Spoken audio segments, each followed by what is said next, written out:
حسن رمضان کی برکتیں چھا گئی، علم و حکمت ہر ایک سمت۔ مفتی صاحب جنت کی زندگی کیسی ہوگی؟ اس پہ مستقل بیان کریں گے یار۔ اگر یہ عقیدہ رکھا جائے کہ ہمیں اس ولی کے صدقے میں اللہ ہمیں دے رہا ہے، اس کا مطلب کیا ہوتا ہے ولی کے صدقے میں دے رہا ہے؟ اس کا مطلب مجھے نہیں پتا، کہنے والے کی نیت کیا ہوتی ہے ان الفاظ سے، اس کے صدقے میں دے رہا ہے، کیا مطلب اس کے صدقے میں؟ جس بات کا مطلب ہی نہیں پتا اس پہ آدمی کیسے حکم لگائے کہ جائز ہے کہ ناجائز ہے؟ مفتی صاحب میں آپ کو اپنا رہبر مانتا ہوں، آپ کے بیانات نے میری زندگی بدلی، اگلے مہینے میرا نکاح ہے، میری خواہش ہے کہ آپ میرا نکاح پڑھائیں، ولید سے رابطہ کر لیں، نکاح جس نے پڑھوانا ہو یہاں ولید کا نمبر ہے، اس سے رابطہ کر لیں۔ مفتی صاحب مشرک کی اصلاح کرنے کے بعد بھی وہ توحید پر نہ آئے تو اس سے مشرک ہونے کی وجہ بیس پہ نفرت کرنا کیسا ہے؟ چھوڑ دیں اس کو اپنے حال پہ، نفرت کر کے کیا کرنا ہے؟ اتنے مشرک پڑے ہوئے کس کس سے نفرت کریں گے بھائی؟ اسلام میں پینٹ کا کیا لکھا ہے؟ پینٹ شرٹ کا شرعی حکم کیا ہے؟ بہتر نہیں ہے لیکن جائز ہے، بہتر ہے اپنا لباس پہنو، شلوار قمیض یار۔ نیک اور صحت مند اولاد کے لیے دعا کیجیے اور رزق میں کشادگی کے لیے، اور اللہ عمرہ کی توفیق عطا فرمائے۔ دل سے دعا، اللہ ساری دعائیں قبول فرمائے، ساری خواہشات آپ کی پوری فرمائے۔ روزے کی حالت میں ابے کیا، ایک تو ہم بستری لکھا ہوا ہے وہ بھی انگلش میں، آگے پتہ نہیں کیا لکھا ہوا ہے۔ کر سکتے ہیں نہیں کر سکتے، خدا کے بندو 60 روزوں کا کفارہ ہے اگر رمضان کے روزے میں کر لیا یہ کام۔ اچھا دوسرے سوال بھی تھے، ایک ہی پڑھا ہے میں نے۔ مفتی صاحب صرف میں کوئی یار اردو تو کم از کم اردو میں لکھ لیا کرو نا، اردو تو اردو میں لکھ لو، انگلش میں لکھو لیکن اردو میں لکھو۔ تو رومن میں اور اتنی گندی رائٹنگ میں لکھا ہوا ہے سمجھ میں نہیں آ رہا۔ مفتی صاحب ایسا یہ کیا پھر وہی مسئلہ، آغا جی لڑکے کی شادی میں وہ کچھ سمجھ میں نہیں آ رہا، کیڑے مکوڑے ہیں یہ بھی، یہ ایک ہی بندے کی رائٹنگ ہے، ساری پوری رائٹنگ ایک ہی بندے کی ہے، ایک ہی بندہ ہے۔ مفتی صاحب آسٹریلیا سے مہمان ملنے آئے ہیں،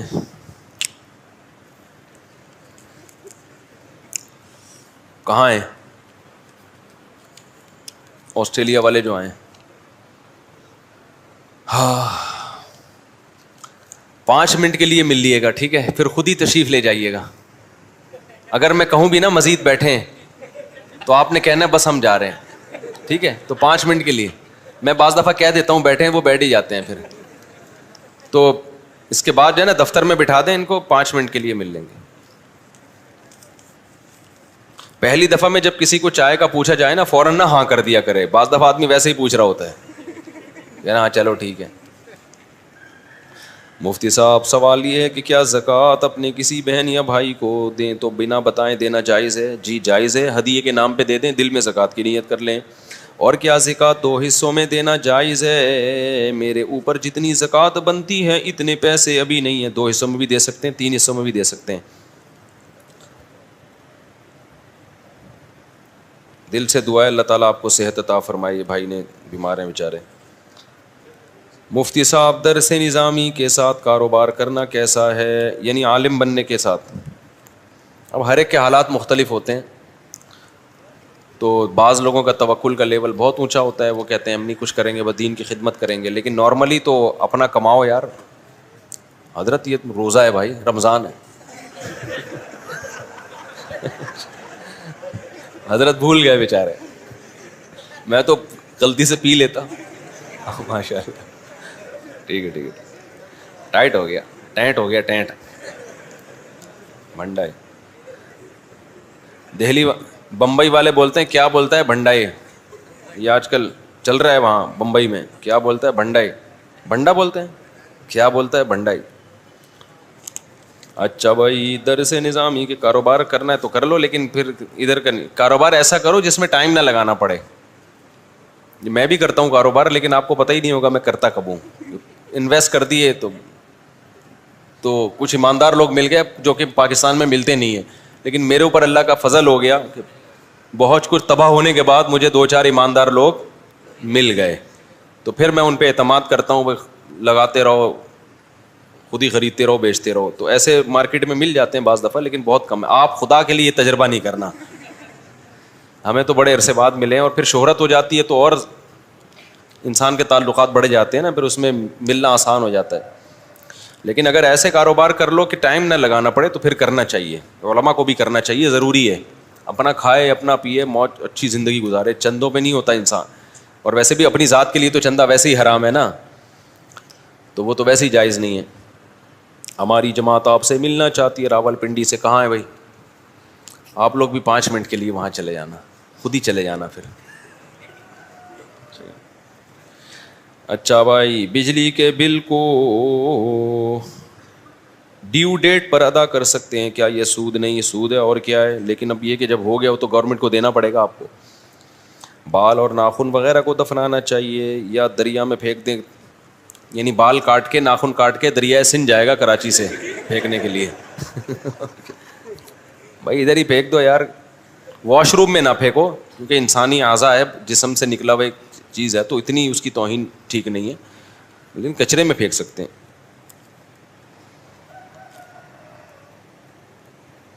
میری بیگم مجھ سے پوچھتی ہے کہ مفتی صاحب مسائل کے وقت طرز کیوں بدل دیتے ہیں؟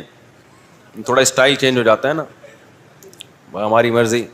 ہم تو مفتی صاحب طلاق کے بعد اگر شوہر بچے کا خرچہ نہیں اٹھاتا تو 7 سال کے بعد اس کا حق بنتا ہے کہ وہ بچہ لے کر جائے یا نہیں؟ شوہر پر لازم ہے کہ وہ طلاق کے بعد بچے کا خرچہ اٹھائے, اور بیوی پر لازم ہے کہ 7 سال کے بعد بچہ شوہر کے حوالے کر. جب بچہ چھوٹا تھا تو ماں کے ساتھ رہے گا, باپ ملتا رہے گا. جب 7 سال کا ہو جائے گا تو باپ کے ساتھ رہے گا, ماں اس سے ملتی رہے گی. ہمارے ہاں ایسا نہیں ہوتا, جس کی لاٹھی اس کی بھینس, بس جس کا قبضہ ہو گیا وہی رکھتا ہے اس کو. یہ ظلم ہے. اور اگر وہ شروع میں کہے کہ جرگے میں کہ مجھے بچہ نہیں چاہیے, میں بچے کا خرچہ نہیں دوں گا, تو 7 سال کے بعد بچہ اس کا ہوگا یا نہیں؟ پھر بھی اس کو خرچہ دینا پڑے گا اور بچہ لینا بھی پڑے گا.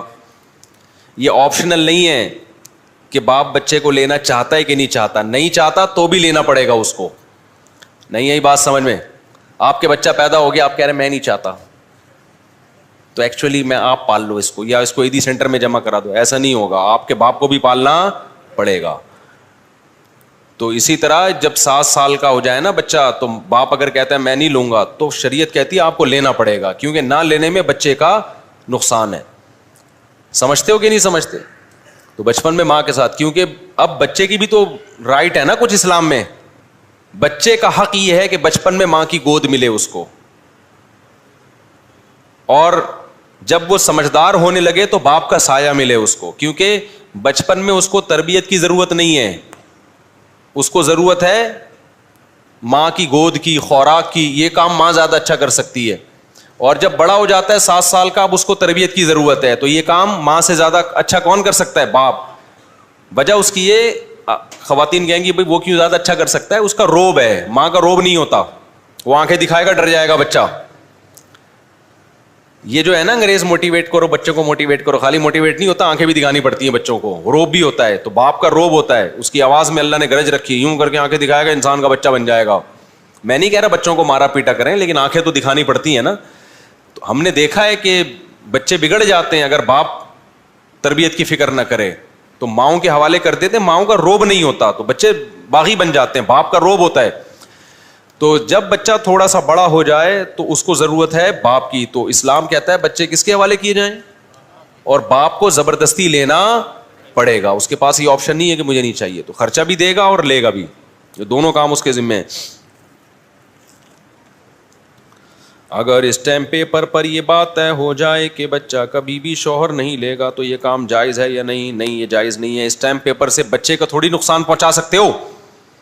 اگر اسٹیمپ پیپر پہ میاں بیوی طے کر لیں بچہ ہم نے وسیم بھائی کو دینا ہے, تو بچہ کہے گا تم نے میرے لیے ایگریمنٹ کیسے کر لیا مجھ سے پوچھے بغیر؟ ٹھیک ہے, تو بچے کو باپ کی بھی ضرورت ہے, ماں کی بھی ضرورت, تو ایسا ایگریمنٹ نہیں کر سکتے. وہ اس ایگریمنٹ کی کوئی شرعی حیثیت نہیں ہے, اسٹیمپ پیپر پہ بھی ہو جائے.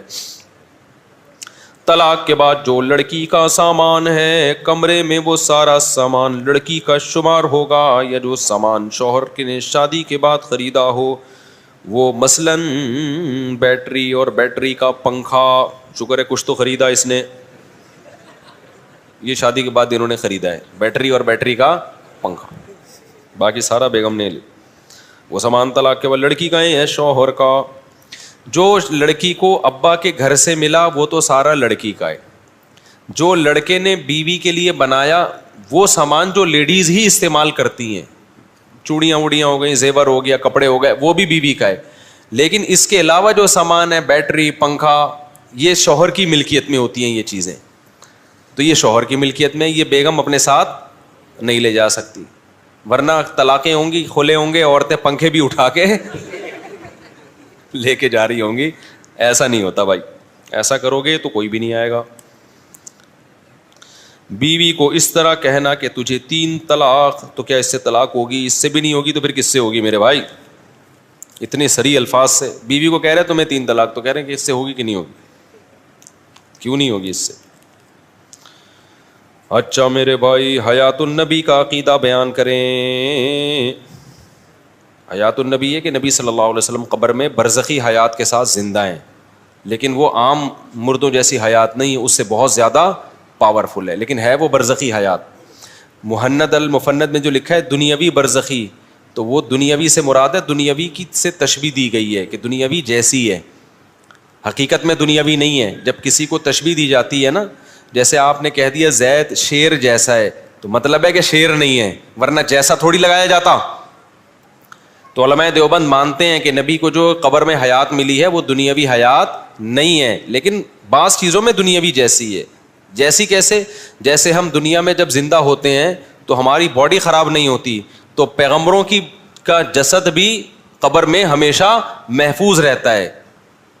جیسے کہ ایک حدیث میں بھی آتا ہے کہ اللہ نے پیغمبروں کے مٹی پر پیغمبروں کے جسموں کو حرام کر دیا ہے، پیغمبر کا بالکل تازہ جسم رہتا ہے۔ آج بھی سید الانبیاء صلی اللہ علیہ وسلم اپنی قبر مبارک میں بالکل اسی طرح آپ کی جسم سلامت ہے جیسا زندگی میں تھا۔ تو ایک بات تو یہ، دوسرا جب نبی کے قبر پہ کھڑے ہو کر سلام پڑھا جاتا ہے تو صحیح حدیث سے یہ بات ثابت ہے کہ آپ اس سلام کو بنفس نفیس سنتے ہیں، یہ بھی ایک معجزاتی طور پر ہے۔ تو چند چیزوں میں اس کو دنیاوی سے تشبیہ دی گئی ہے، تو اس لیے دنیاوی جیسا کہہ دیا گیا، ورنہ حقیقت میں وہ دنیاوی نہیں ہے، برزخی حیات ہے، لیکن پاورفل، شہداء کی حیات سے بھی بڑھ کر ہے وہ۔ تو یہ عقیدہ ہے۔ مفتی صاحب کیا کسی گناہ سے نیکیاں ضائع ہو جاتی ہیں؟ جی ہاں ہو جاتی ہیں۔ زید ابن ارقم رضی اللہ تعالیٰ عنہ نے ایک معاملہ کیا، وہ سودی لین دین تھا، ان کو پتہ نہیں تھا کہ یہ سود ہے۔ حضرت عائشہ نے فرمایا کہ زید ابن ارقم کو بتاؤ کہ تم نے اگر یہ سودی لین دین کر لیا تو تم نے جو نبی کے ساتھ مل کے جہاد کیا ہے نا، اللہ اس جہاد کے اجر کو ضائع کر دے گا۔ تو جیسے نیکیاں برائیوں کو کھاتی ہیں، برائیاں نیکیوں کو کھاتی ہیں، تو یہ دونوں ایک دوسرے کو کھا کے ختم کرتے ہیں۔ جب آپ نیکی کرتے ہیں تو گناہ معاف ہوتا ہے اس سے، اور جب گناہ کرتے ہیں تو کوئی نیکی ضائع ہو رہی ہوتی ہے۔ گردے کے مریض کے لیے روزے کا کیا حکم ہے؟ روزہ رکھنے سے اگر اس کو نقصان ہو رہا ہے تو چھوڑ سکتا ہے بھائی، ورنہ نہیں چھوڑ سکتا۔ مفتی صاحب میرے ایک رشتہ دار، یہ جو میں ٹون چینج کر لیتا ہوں نا تھکاوٹ کی وجہ سے، وہ خاتون نے پوچھا نا طرز کیوں بدل دیتے ہیں، تو طرز اس لیے بدلتا ہوں تاکہ پڑھ لوں، میں سر لگا کے ذرا پڑھ لیا جاتا ہے آرام سے۔ دیکھو وہ مجبوری میں اسٹائل بنتا ہے نا۔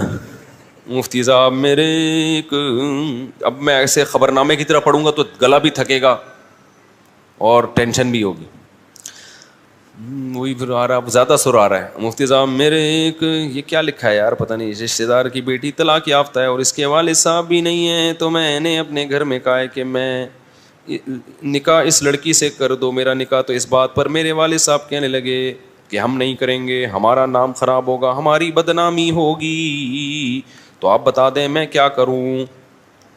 میری عمر 25 سال ہے اور اس لڑکی کی عمر 28 سال ہے، میرا اپنا کاروبار ہے۔ بھائی بدنام والد صاحب کو بتا دیں، بدنام نہیں ہوں گے، عزت ہوگی عقل مندوں کی نظر میں۔ ایک طلاق یافتہ سے شادی کی ہے، ان سے ملی ہے، باپ بھی فخر سے بتایا یار میرا بیٹے نے شادی کس سے کی ہے؟ طلاق یافتہ، تو یہ عزت کی بات ہے، یہ ذلت کی بات نہیں ہے. دوسری بات یہ کہ ایک اور شادی بھی کر لینا, ابا کو بتا دیں, 4 شادیاں کر لینا, تو اس سے عزت سوسائٹی میں اور زیادہ بڑھنی چاہیے. بڑھے گی پھر بھی نہیں, لیکن بڑھنی چاہیے, ٹھیک ہے نا. تو ابا کو سمجھائیں, ابا مان جائیں گے انشاءاللہ. اور یہ عزت کی یہ ایسی ہے نا, شادی کرو جہاں سمجھ میں آ رہا ہے. جن لوگوں نے عزت کی خاطر بیٹھے ہوئے ہیں نا, عزت بھی گئی اور شادی بھی نہیں ہوئی. عزت آنے جانے, ہمارے شاگرد, ہمارے کلاس فیلو تھے مدرسے میں, بڑے فری اسٹائل تھے وہ, اب بھی ہیں, اب تو ٹیچر بن گئے, 20 سال سے پڑھا رہے ہیں جامعۃ الرشید میں. کلاس فیلو تھے ہمارے نا. تو وہ ہمیں کبھی استاذ کوئی ڈانٹتے کسی غلطی پہ, ہمیں بڑی شرمندگی ہوتی نا, بہت, کبھی دکھ بھی ہوتا, کبھی ٹینشن بھی ہوتی. وہ بندہ ایسا تھا, اس کو استاذ جتنا مرضی ڈانٹیں, کتنے مرضی تانے دیں, ان پہ کوئی اثر ہی نہیں. تو میں نے کہا یار آپ پہ کچھ وہ اثر ہی نہیں ہوتا, آپ کو اتنا ایک قسم کی بےزتی کر دی. استاذوں کے ڈانٹنے سے بے عزتی نہیں ہوتی, لیکن بہرحال کبھی کبھار فیل تو ہوتی ہے نا کہ حد زیادہ ہو گیا. تو وہ ایک جملہ کہتے تھے, عزت ہمیشہ یاد رکھو آنے جانے والی چیز ہے, کبھی آتی ہے کبھی جاتی ہے. تو جو آنے والی چیز ہے اس پہ ٹینشن کس بات کی. تو بڑا اچھا لگتا تھا مجھے ان کا یہ ملفوظ کہ عزت آنے جانے والی چیز ہے. ایک آدمی کسی محلے میں گیا, پھر آ کے تبصرہ کرنے لگا, اللہ کا بڑا فضل ہے میری عزت نہیں ہے. لوگوں نے کہا یار یہ تو غم کی بات ہے کہ تیری عزت نہیں ہے, خوشی کیوں منا رہا ہے؟ کہہ رہے عزت ہوتی نا تو آج بہت ذلیل ہو جاتا, میں کچھ ایسا کام کر لیا ہے جس سے کیا ہو جاتا, لیکن چونکہ عزت ہے ہی نہیں لہذا ذلیل بھی نہیں ہوئے. الٹا کام کرنے سے عزت دار آدمی ذلیل ہوتا ہے نا, جو پہلے سے ذلیل ہو وہ ذلیل ہوتا ہے. بولو نا. دیکھو میں نے جب دوسری شادی کی تھی میں بہت ذلیل ہو گیا تھا, طبیعت سے ذلیل ہوا تھا میں. جب ہو گیا نا پھر تیسری پہ وہ ذلیل نہیں ہوا میں, کیونکہ وہ جو جتنا ہونا تھا وہ میں دوسری پہ بولو ہو چکا تھا. تو پھر جب تیسری کی تو پھر نہیں ہوا میں ذلیل, کیونکہ وہ ہو چکا تھا میں ذلیل. لوگوں نے کہا تو کتے کو کتا بولو, کتے کو بے عزتی محسوس ہوگی؟ نہیں ہوگی, وہ تو ہے ہی کتا. اس کو پتا ہے یار میں تو کتا ہوں, کچھ اور بولو گے تو چوہا بولو گے تو شاید اس کو غصہ آ جائے. تو کچھ کام, میں نہیں کہہ رہا کہ ذلیلوں والے کام کرنا شروع کر دو, لیکن کچھ کام ایسے ہوتے ہیں کہ وہ ہوتے اس میں عزت ہے, لیکن لوگوں کو اس میں ذلت محسوس ہو رہی ہوتی ہے. تو ایک دفعہ کر لو, آپ وہ کر کے جتنی بے عزتی ہونی ہے ہو جائے گی, اس کے بعد آپ بے عزتی لیس ہو جاؤ گے, ٹھیک ہے نا. پھر وہ کام کرنے سے بے عزتی نہیں ہوگی. تو آپ یہ جو صاحب ہیں اس بیوہ سے شادی کر لیں, یہ طلاق یافتہ سے, ایک دفعہ طبیعت سے بے عزتی ہو جائے گی, پھر جتنی بھی شادیاں کریں گے بے عزتی نہیں ہوگی, کیونکہ عزت ہوگی ہی نہیں تو بے عزتی کا خوف بھی نہیں ہوگا. ایک دفعہ کرو, لیکن بیویاں مل جائیں گی آپ کو. یہ ٹائٹ ہو جائے گا کہ نہیں ہو جائے گا؟ ہم لوگ بچپن میں ٹائٹ کو بولتے تھے ٹینٹ ہو گیا, ٹینٹ. بچپن میں ہم بولتے تھے ٹائٹ کو کیا ہو گیا, ٹینٹ ہو گیا. تو وہ مجھے وہی لگتا ہے کہ ٹینٹ ہو جائے گا, ٹینٹ. اچھا میرے بھائی, میرا ایک دوست تائیوان میں ہے, انہوں نے مجھے ایک مدرسے کے لیے پیسے بھجوائے ہیں, میں نے ان کا شکریہ ادا کیا تو انہوں نے کہا کہ آپ کو مجھ سے زیادہ ثواب ملے گا. میں نے کہا آپ کو ملے گا, کیا کرنا ہے, اللہ کی مرضی, جس کو زیادہ ثواب دے دے, دونوں کو ملے گا انشاءاللہ. مفتی صاحب میرے یہ تو ہو گیا مسئلہ نا, بس مسائل ختم ہو گئے. چلو. Thanks for watching. Don't forget to like, comment, share and subscribe to Mufti Tariq Masood, famous scholar.